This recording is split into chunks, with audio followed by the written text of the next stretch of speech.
podemos dizer, não, a Bíblia não estabelece uma data de quando começou a perseguição em Jerusalém. Se foi na primeira década do cristianismo, se na segunda. Mas está em Atos dos Apóstolos, essa que é a verdade, é o que nos importa. Eles foram perseguidos, dispersos, espalhados. Mas para eles, e que precisa ser para nós, que haja em nosso coração esta segurança, essa alegria, essa satisfação. O apóstolo Paulo, na sua segunda carta aos Coríntios, primeiro ele diz: a minha graça te basta. E no capítulo 4, nós encontramos também o apóstolo Paulo dizer: por isso não desfaleçamos, ainda que o nosso homem exterior se corrompa, contudo, o interior se renova a cada dia. Porque a nossa leve e momentânea tribulação produz em nós um peso muito excelente de glória eterna.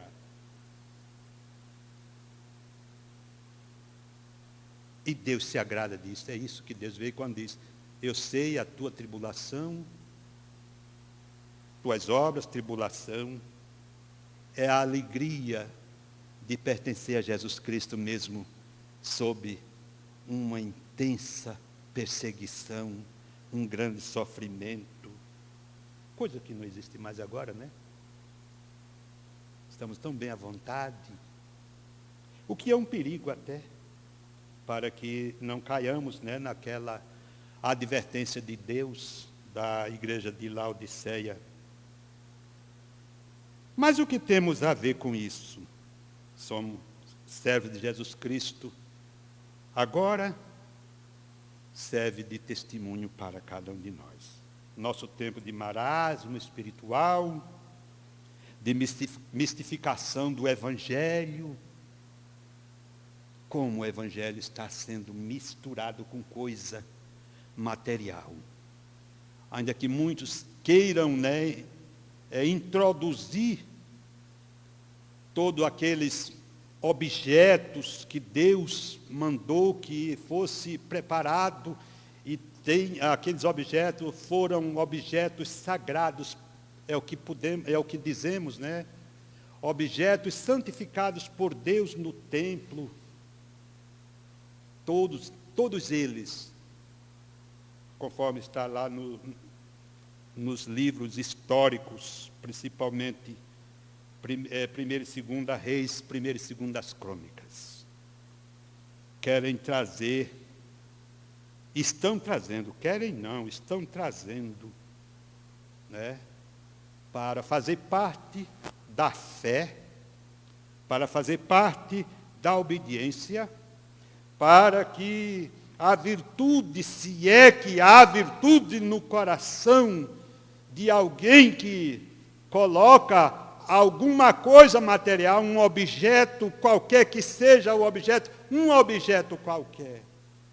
Eu digo sempre que quando a nossa confiança em Deus for necessária colocar um copo de água à nossa frente ou diante de nós, ou tomar um pouco de água, a nossa fé já foi lavada por aquela água e ela não existe mais.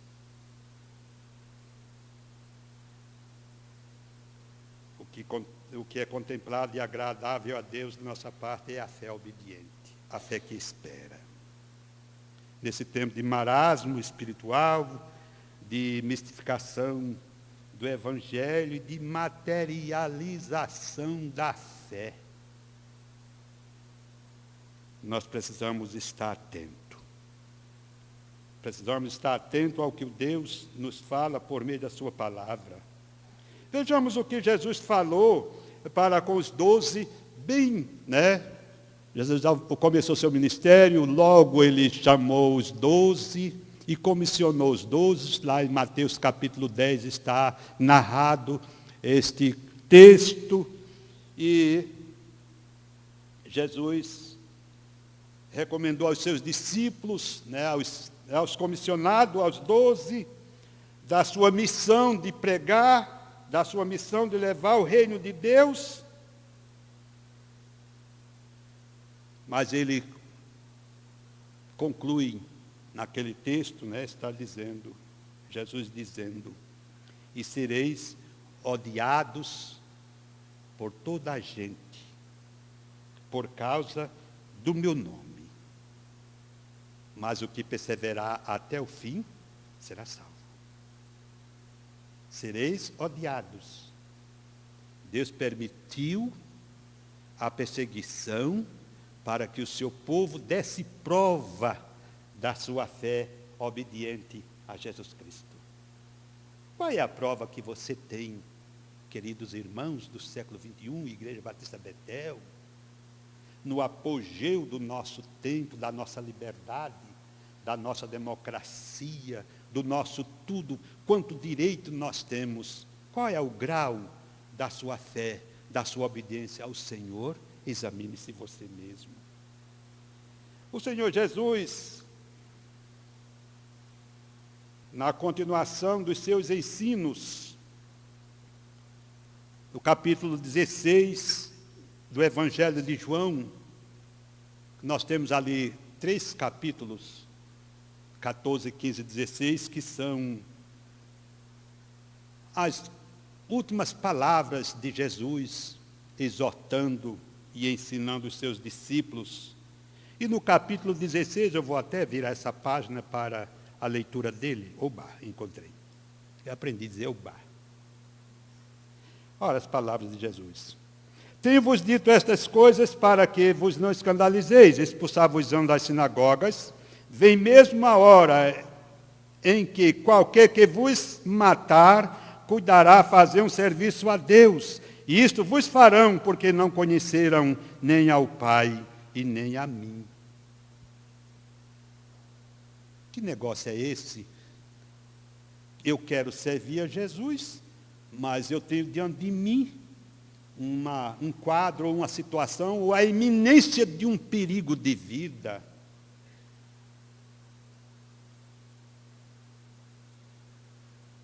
Mas Deus permitiu para que a nossa, a sua, a minha, a sua, a nossa fé obediente realmente fosse confirmada pelo testemunho. A nossa alegria seja aquela que Jesus diz, exultai e alegrai-vos, porque é grande o vosso galardão nos céus, porque assim perseguiram os profetas que foram antes de vós. A perseguição aos cristãos começou nos anos 50, em média, depois de Cristo, em Jerusalém. Atos bem narra. O primeiro mártir cristão que provou sua fé obediente e foi fiel. Agradou o coração de Deus. Estevão foi martirizado, foi apedrejado. O segundo servo de Deus, discípulo de Jesus Cristo, já apóstolo Tiago, foi degolado, capítulo 12 de Atos, versículo 1 e 2, foi degolado a mando de Herodes. Ainda nos anos 60 da era cristã, o apóstolo Paulo encoraja a igreja de Filipos, dizendo no capítulo 1, versículo 29, e a vós vos foi dado em relação a Cristo, não somente crer nele, mas também padecer por ele. Que concordância há em crer em Jesus e padecer por Jesus? Na nossa avaliação humana e no nosso querer materialista ou de interesse eminente, momentâneo, não há nenhuma união entre crer em Jesus e padecer por Jesus. Mas é isto que Deus fala. O apóstolo Paulo não escreveu por conta própria, mesmo sendo ele um intelectual que foi, o intelectual que foi. Mas ele falou, inspirado pelo Espírito Santo, ungido por Deus. Uma vez foi dado a vós em relação a Cristo, não somente crer nele, mas padecer por ele. Você tem essa experiência? Nós tivemos ainda no Brasil, nos anos 50, apedrejamento. Caravanas apedrejadas. Culto em praça. Saímos, para se amparar nas esquinas em algum abrigo, debaixo das pedras que eram atiradas, de algum produto perecível. Mas Paulo disse isso para a igreja, encorajando. Deus o encoraja, meu querido. Seja corajoso. A você foi dado a alegria em relação a Cristo, não somente ter o privilégio de crer, de servir, de cantar, de adorá-lo, de exaltá-lo, de dizê-lo, o Senhor é fiel, eu te amo, ó Jesus, mas vai padecer também por Ele, sendo fiel à sua palavra, ao testemunho do seu Evangelho. Paulo também encoraja Timóteo, quando diz assim, e todos os que querem piamente, ou viver piamente em Cristo, sofrerão perseguição. Todos os que querem viver piamente, ou ter uma vida pura, perante Deus, diante de Deus, neste mundo, sofre perseguição. Você sofre?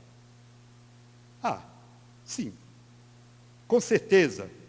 Até porque, meus queridos irmãos, e eu vou até aqui olhar a hora, Opa, é cedo. Dá tempo. Você sabe que depois, a partir de você ter a alegria da salvação, se identificar diante de Deus, ser uma nova criatura. Você já percebeu que ainda há alguma coisa que leva você a errar, a pecar? Percebeu isso? Tem. Você sabe que tem a natureza espiritual e a natureza carnal? A natureza do espírito e a natureza da carne. E o apóstolo Paulo, em Gálatas, ele diz que os dois andam em discussão e se opondo um ao outro. Eu já ouvi várias vezes a comparação de que as duas naturezas que estão em nós, uma que é boa e a outra que é má, elas são como dois cães que brigam por um determinado, alguma coisa que ele encontra e querem comer, e cada um puxa para o lado, e quando não consegue, ou um consegue tomar, o outro vai em cima. E abocanha o seu companheiro de raça, companheiro de raça, querendo devorar por causa daquilo. A natureza da carne se opõe à natureza do Espírito, querendo destruir de nós essa verdade, esse sentimento, essa visão de fé obediente ao Senhor. Pense nisto e saiba que também a natureza da carne, ela tem um outro poder, que é o poder de Satanás, que o apóstolo diz assim, que ele anda em derredor, bramando como leão, buscando a quem possa tragar. A carta do apóstolo Pedro, creio que é a primeira. E é por isto que o Senhor Jesus encoraja os seus discípulos. Paulo encorajou, Jesus encorajou, e mais há uma palavra aqui que eu digo que é uma palavra de esperança. Que palavra maravilhosa de Jesus, mesmo tão pequena no contexto da palavra de Deus. Jesus disse para os seus discípulos: não temas, ó pequeno rebanho, porque ao Pai agradou-vos dar-vos o reino. Deus decidiu no seu coração, por amor, fazer que você faça parte do seu reino santo.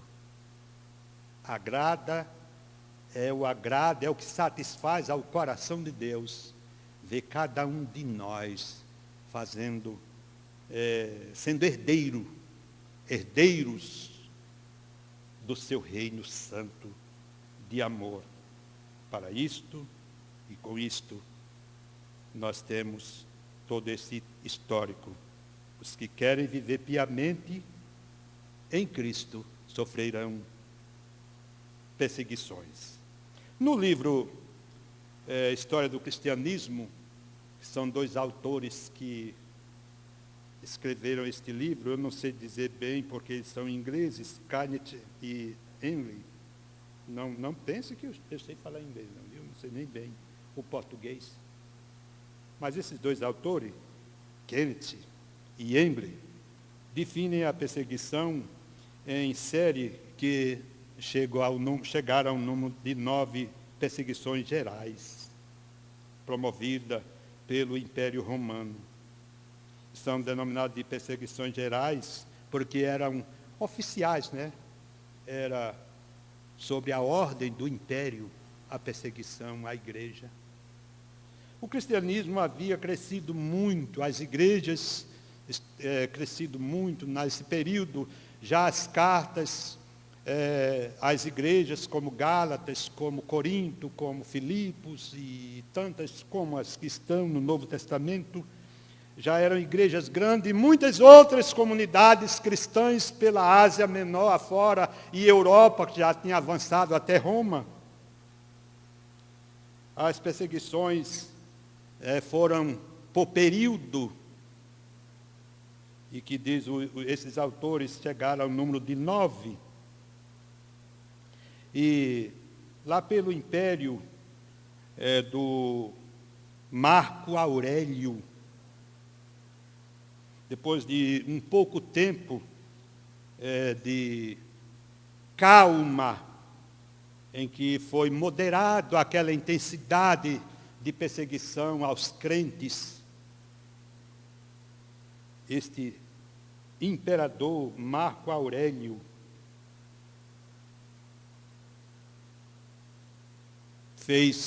ou decretou uma perseguição, isso mais ou menos pelos anos 30, 40, do segundo século. Naquele período, foi martirizado, provavelmente em Éfeso, Timóteo, e pouco tempo depois, Policarpo, que, segundo a história, ele era pastor na igreja de Esmirna, cuja igreja nós estamos trazendo esse histórico. Ele também foi martirizado. E pela morte eles testemunharam que não trocaria, principalmente Policarpo. Ele respondeu assim para o governador provinciano, disse: há 87 anos que eu sirvo ao meu Senhor, e Ele nunca me fez mal algum. Como eu agora faria tão grande mal ao meu Senhor que me amou, que me ama? E foi autorizado a fogueira, traziam muitas coisas, palhas e tudo que podia provocar chama, e amarraram o Policarpo numa determinada altura e acenderam aquela fogueira, ou coivara, como é chamado lá em Pernambuco, coivara. E o fogo queimava tudo, mas não subia, não levantava, não alcançava Policarpo, porque a graça de Deus estava cobrindo a sua fé obediente. tanto que desistiram de matar Policarpo queimado, resolveram transpassá-lo com a espada. Uma vez foi dado a voz em relação a Cristo, não somente crer nele, mas também padecer por ele.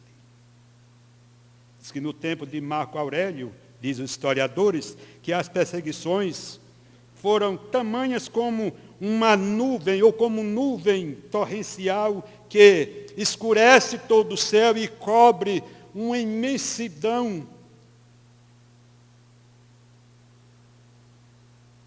Um espaço grande, e nós sabemos como são as nuvens quando se prepara a chuva. Foi assim a perseguição no Império Romano às igrejas. Imagine o que aconteceu com os crentes. Se hoje, agora, entrassem pessoas armadas dizendo, vamos, todo mundo vai preso agora para não ser mais crente. A sua fé seria obediente tal, né, ao ponto de você deixar ser algemado e acompanhar as autoridades para ser perseguido, maltratado. Bem-aventurados sois vós quando vos perseguirem e maltratarem e disserem todo mal contra vós por minha causa. Exultai-vos e alegrai-vos, porque é grande o vosso galardão nos céus.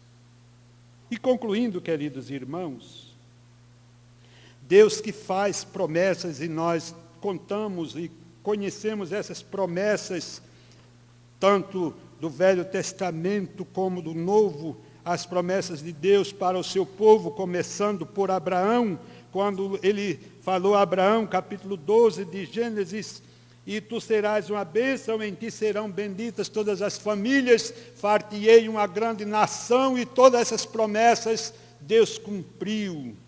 A sua promessa feita a Abraão, cumpriu a promessa feita a Isaac, cumpriu a sua promessa feita a José, fez esta promessa cumprida com toda a autenticidade quando libertou o seu povo, o povo de Deus, o povo da promessa do cativeiro do Egito, e conduziu por todo o tempo de 40 anos até a conquista da terra de Canaã. Todas as promessas que Deus fizera a Davi, meu servo Davi. Ao registro de que Deus falou através, ou para Samuel dizendo, este é o homem segundo o meu coração. Promessas. Deus se agrada da fidelidade do seu povo. Deus se agrada da fidelidade da igreja. Deus deseja que a sua igreja seja fiel. Ele disse para Esmirna, ser fiel até a morte e dar-te-ei a coroa da vida. Deus quer que a sua igreja seja uma igreja gloriosa, sem mácula, sem ruga. Efésios capítulo 5. Deus deseja uma igreja assim. Ser fiel até a morte, dar-te-ei a coroa da vida. Jesus veio para dar-nos, e está no registro de Evangelho de João, capítulo 10, versículo 10, eu vim para que tenhas vida e as tenhas em abundância. Este é o valor que você tem na sua vida, como servo de Jesus Cristo, como filho de Deus, vida eterna, salvação, um lugar no céu, uma casa no céu, não é uma piscina, não é carro, nada material, uma casa. Jesus diz, na casa de meu Pai há muitas moradas. E por todas as promessas cumpridas, que nós podemos desfrutar, vivê-las, testemunhar dela, pela graça de Deus, pelo poder de Deus, pela presença do Espírito Santo de Deus, que unge a nossa mente, que esclarece a nossa mente e promove em nosso sentimento o desejo de sermos fiéis ao Senhor Jesus, de fazer a sua vontade, de anunciar a sua salvação. Concluo que a recompensa, além das que já citamos, eu quero ler Isaías capítulo 12, versículo 2. Seja esta a sua alegria. 2 e 3. Eis que Deus é a minha salvação e eu confiarei e não temerei, porque o Senhor Jeová é a minha força e o meu cântico, e se tornou a minha salvação. E vós com alegria tirarei águas das fontes da salvação. Jesus Cristo é esta fonte de vida abundante, em quem nós podemos recorrer, beber e satisfazer, não a barriga, mas a alma, o coração. Não o ser carnal, mas o ser espiritual. E por esta alegria, por beber dessa água, a água da vida, que Jesus disse para a mulher samaritana, aquele que beber desta água, tornará a ter sede, mas o que beber da água que eu lhe der, jamais terá sede. Porque a água que eu lhe der, se fará nele uma fonte de água viva, que salta para a vida eterna. E vós com alegrias tirareis a água das fontes da salvação. E por último, Isaías 61, versículo 10, parte A. Regozijar-me-ei muito no Senhor, a minha alma se alegra no meu Deus, porque me vestiu de vestido de salvação e me cobriu com o manto da justiça. Amém? Esta é a grande, singular, inexplicável maravilha que desfrutamos. Qual é o grau de sentimento, de alegria que transborda? Não somente que está como um pingo, né? Mas que transborda no seu coração. Em palavra profética, este escritor inspirado pelo Espírito Santo, ele diz: regozijar-me-ei muito no Senhor. A minha alma se alegra no meu Deus, porque me vestiu com vestido de salvação e me cobriu com manto de justiça. Justiça redentiva. Justiça que redime. Somos redimidos por Jesus, é a Ele que servimos. Sejamos fiéis a Jesus e que Ele nos abençoe. Pastor.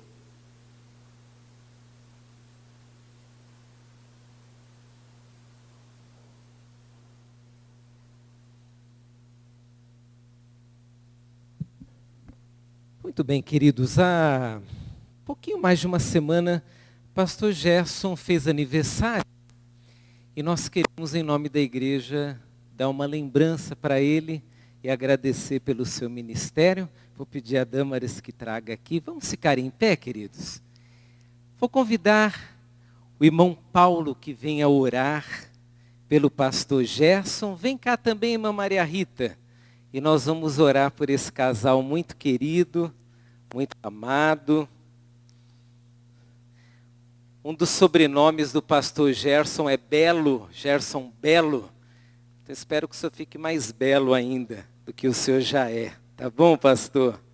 Vamos orar com o Paulo e agradecer a Deus por esse casal tão querido. Oremos. Santo Deus, eterno Pai, nós rendemos graças a Ti, ó Deus, por essa noite, pela Tua mensagem, Senhor Deus, aos nossos corações.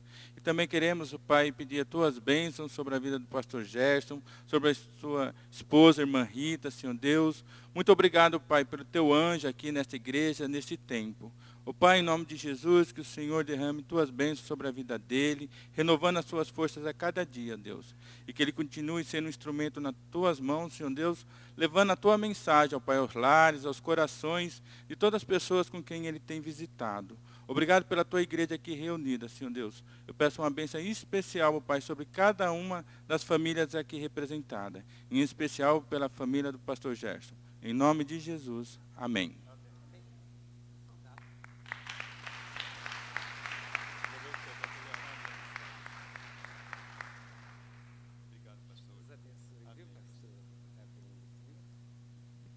Podem sentar-se, queridos, nós vamos ouvir uma canção e logo em seguida, pastor Fernando encerrará o nosso culto, dando os últimos avisos. Vamos ouvir essa inspiração tão gostosa e agradecer a Deus pelo grupo Sublime Tom que traz aí essa forma bem gostosa de nós cultuarmos o nome do Senhor.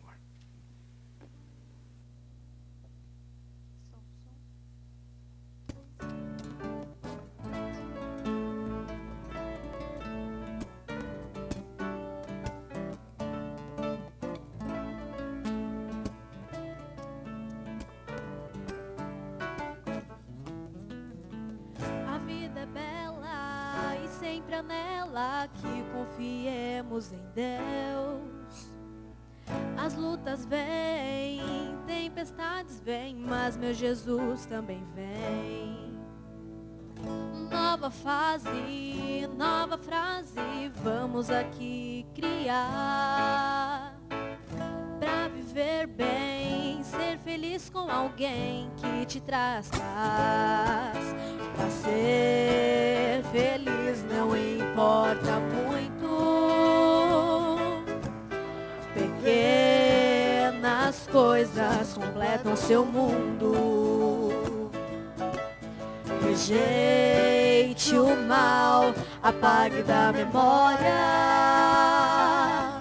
As coisas velhas se passaram, mas o novo não demora.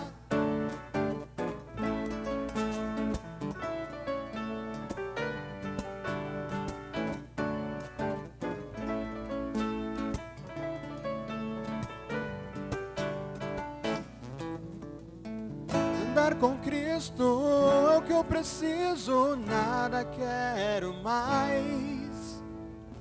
As riquezas e as belezas, tudo passa e se vai. Nova fase, nova frase, vamos aqui criar. Pra viver bem, ser feliz com alguém que te faz paz. O amor e o perdão escrevem uma história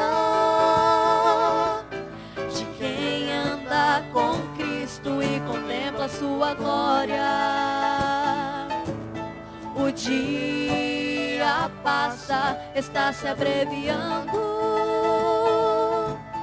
O tempo anuncia que Jesus está voltando. Nova fase, nova frase, vamos aqui criar. Pra viver bem, ser feliz com alguém que te traz paz.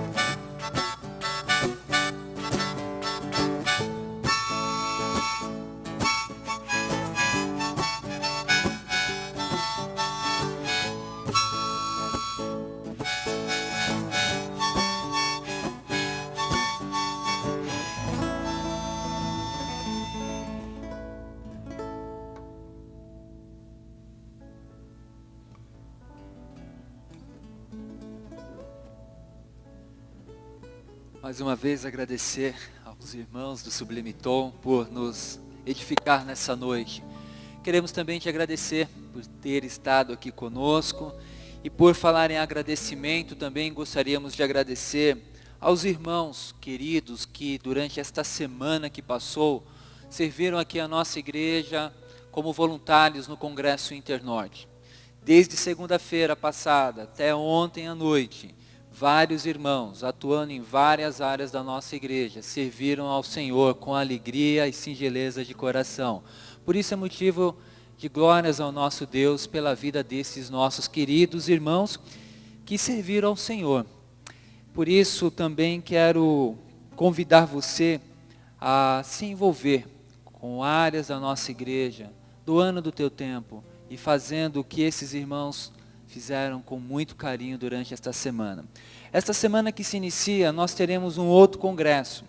A partir de sexta-feira, às 8 horas da noite, nós teremos aqui o Congresso Interação, que é promovido pela Juventude Batista Norte aqui da capital. Todos os irmãos estão convidados para participar desse congresso que será abençoador. Sexta-feira e sábado teremos aqui momentos de muita edificação, momentos de muita interação entre jovens, adultos, e será um momento prazeroso.